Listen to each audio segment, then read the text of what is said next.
5 negara tersehat di dunia. Indonesia tadi belum ada karena Indonesia nomor 6. Aku yakin sekali ya. Tapi dengan adanya nonton Ayo Hidup Sehat tiap hari nanti akan jadi nomor 5 minimal 4, 3, 2, 1 ya pasti ya dokter. Iya makanya. Oke. Nah, jangan-jangan karena sering minum susu ya, kayak Intan iya, minum susu. jangan-jangan sering minum susu. Iya kan gara-gara itu ya, sering minum susu. Coba Intan kira-kira minum susu sering nggak? Minum, tapi kalau aku biasanya rendah lemak. Nah, ini rendah lemak penting banget. Sekarang sudah kehadiran Dr. Ferawati Sudarma, dokter spesialis gizi klinik, dokter. Halo. Bagaimana Halo, nih mengenai dokter. susu rendah lemak? Intan suka minum susu nih. Iya. Dok, katanya nih dok, Ya. konsumsi susu rendah lemak, Ya. kalau dikonsumsi oleh orang yang memiliki tekanan darah tinggi Ya. akan turun Ya. jika mengkonsumsi susu rendah lemak. Ini fakta atau mitos? Jangan dijawab Oh, dulu. oke. Jangan dijawab dulu. Jangan dijawab dulu dokter. Kita akan temukan jawabannya sesaat lagi. Tetap di Ayo Hidup Sehat. Nah, dok. Ya. Aduh, dokter Vito. Udah nyium-nyium kenapa mau minum? Hah. Enak gak? Enak. Kok dikit banget? Enak ya? Enak. Nah, dok, ini kan berbicara mengenai susu rendah lemak. Tadi belum dijawab bahwa susu turunkan tekanan darah tinggi dengan rutin mengkonsumsi susu rendah lemak. Ini fakta atau mitos? Itu adalah fakta. Fakta. Betul Hubungannya sekali. gimana? Jadi gini, kalau kita lihat dari meta-analisis, jadi dari studi-studi yang mengumpulkan berbagai macam penelitian, ternyata 2019 itu dengan mengkonsumsi susu yang rendah lemak, itu ternyata atau yang skim, itu memberikan efek yang baik sekali, menurunkan tekanan darah. Karena pertama, sebenarnya susu skim ini berbeda dengan susu lainnya dok, yang full cream. Orang tuh khawatir menimbulkan gangguan jantung karena memang kalau susu full cream itu lemak jenuhnya tinggi. Oke. Sebaliknya, susu yang sifatnya dari skim ini kandungan lemaknya sangat rendah. Habis mengonsumsi seperti dokter Vito tadi, ternyata reaksi gula kita menurun dalam tubuh kita, sehingga stres oksidatifnya menurun juga. Dan ternyata stres oksidatif itu berpengaruh terhadap nitric oxide ya dok, yang berpengaruh dalam pengaturan. Stres oksida apa tadi? Ya, adanya itu apa maksudnya? adanya stres dalam sel tubuh kita. Oke. Nah, itu dia berpengaruh dalam pengaturan nitric oxide, zat nitric oxide. Oke. Jadi efeknya adalah tekanan darah akan menurun. Yang kedua, dalam susu ini kan ada kalsium, ada vitamin D, ada kalium yang berdasarkan penelitian efeknya ke tekanan darah baik sebenarnya. Oleh karena itu dietary approach to stop hypertension, salah satunya menganjurkan untuk orang yang mau menurunkan resiko hipertensi untuk mengonsumsi susu yang rendah lemak dok. Jadi Bener bagus banget. ya Bagus untuk banget. orang. Tadi kalium dan juga tadi nitric oxide itu tadi memang berfungsi untuk merelaksasi tekanan darah sehingga Betul dia semakin sekali. terbuka dengan demikian menurunkan tekanan darah memang. Tapi dokter, ini ada yang penting banget nih ngomong-ngomong soal jantung, biasa erat dengan ngomong soal diabetes. Betul. Nah, orang-orang yang diabetes ini bagaimana? Apakah dia boleh minum ini susu rendah lemak atau tidak? Ini fakta atau mitos? Itu adalah fakta. Faktanya apa nih, Faktanya Dok? boleh minum, betul. Faktanya boleh minum. Ya. Oh, berarti tidak boleh minum bagi penderita diabetes ini adalah Betul, mitos. mitos. Itu adalah mitos, Oke. betul. Kalau kita lihat, ternyata dari penelitian juga sama dok. Tadi saya bilangnya kalau setelah kita mengonsumsi susu skim, ternyata pengaturan gula lebih baik. Kemudian diteliti orang-orang yang diabetes konsumsi susu skim ini, setelahnya ternyata HOMA IR-nya bagus. Jadi HOMA IR tuh untuk melihat sensitivitas kita terhadap gula darah, ternyata bagus. Kemudian waist circumference-nya juga oke.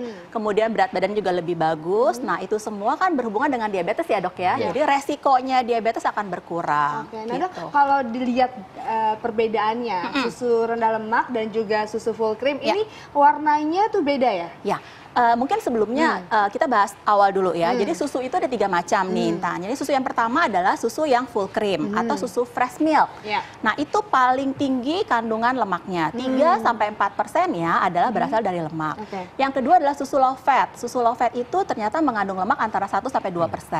Sedangkan skim yang kita bahas sekarang itu 0-0,5%. Jadi hampir tidak ada lemaknya. Oh, berarti skim milk itu tetap ada lemak nggak sih dok? Antara 0,5. Tapi sangat-sangat kecil ya, dianggap tidak kecil. ada? Betul sekali. Oke. Nah, tadi pertanyaannya Intan, gimana bedainnya? Yang pertama adalah karena dia fatnya lebih tinggi, otomatis ketika kita tuang nih. Ini bawahnya nggak ada apa nih ya, jangan dituang nih ya. Iya, jadi ketika kita tuang, susu skim itu lebih encer ya, karena dia thin. Tipis rasanya. Kemudian kalau susunya full cream, otomatis berat jenisnya lebih tinggi ya dok. Jadi dia akan lebih berat ketika kita tuang. Lebih kental juga ya? Lebih kental, betul. Yang kedua dari warnanya. Jadi kalau dibandingkan, susu skim dengan susu yang full cream, biasanya susu yang full cream lebih berwarna agak sedikit kekuningan. Sedangkan kalau susunya yang skim biasanya lebih putih, seperti itu. Tapi harus diingat juga bahwa susu skim itu ada dua bentuk, yang bubuk sama yang cair gitu.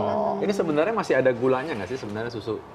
Harus ada kalori dan ada gulanya nggak? Ini kan penting nih bagi orang yang diabetes ya. Pasti. Jadi kalau dari segi kalori, susu skim lebih rendah kalorinya.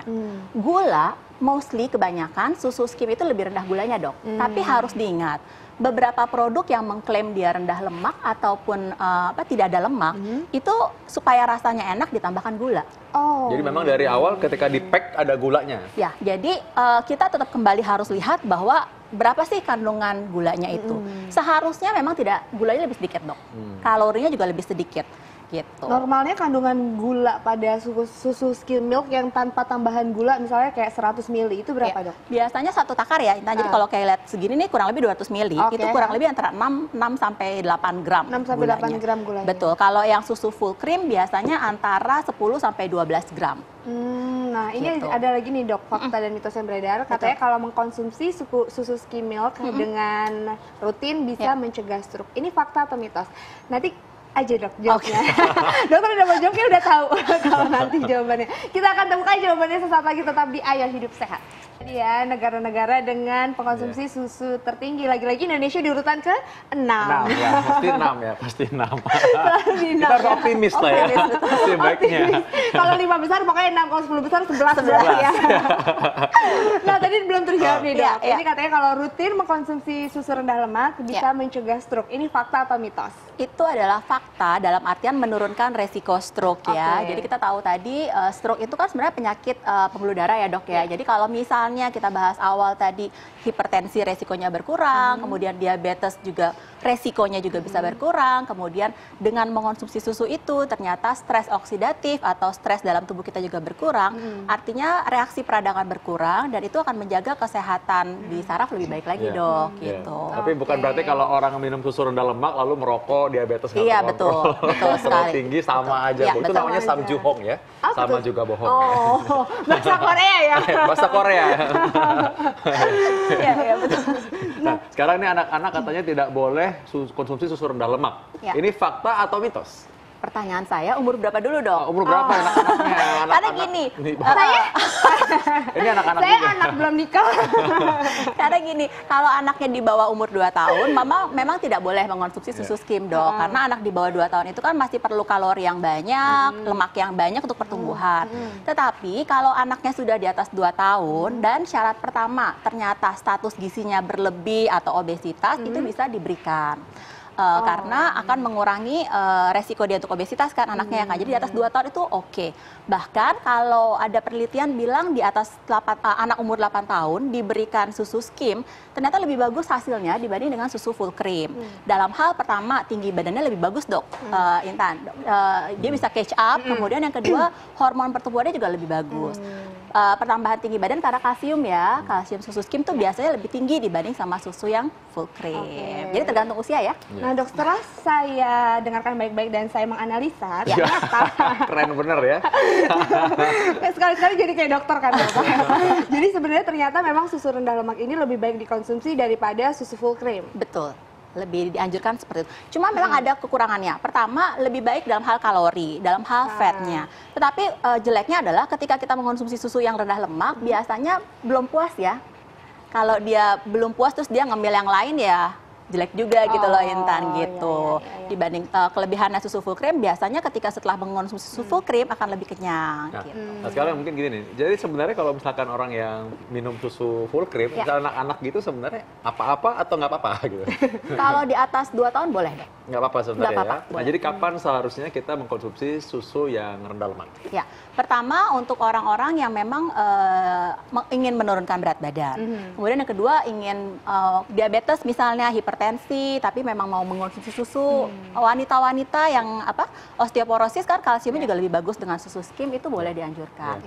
Gitu. Dan biasanya bisa dicampur dengan kopi misalnya sebagai pengganti creamer, itu lebih oke. Ini setiap hari boleh dikonsumsi? Boleh, setiap tapi hari? tidak boleh lebih dari 3. Biasanya 1 sampai 2 kali, ukurannya sebesar ini sudah cukup. 200 gram 200 ml. Kalau kelebihan kenapa, Dok?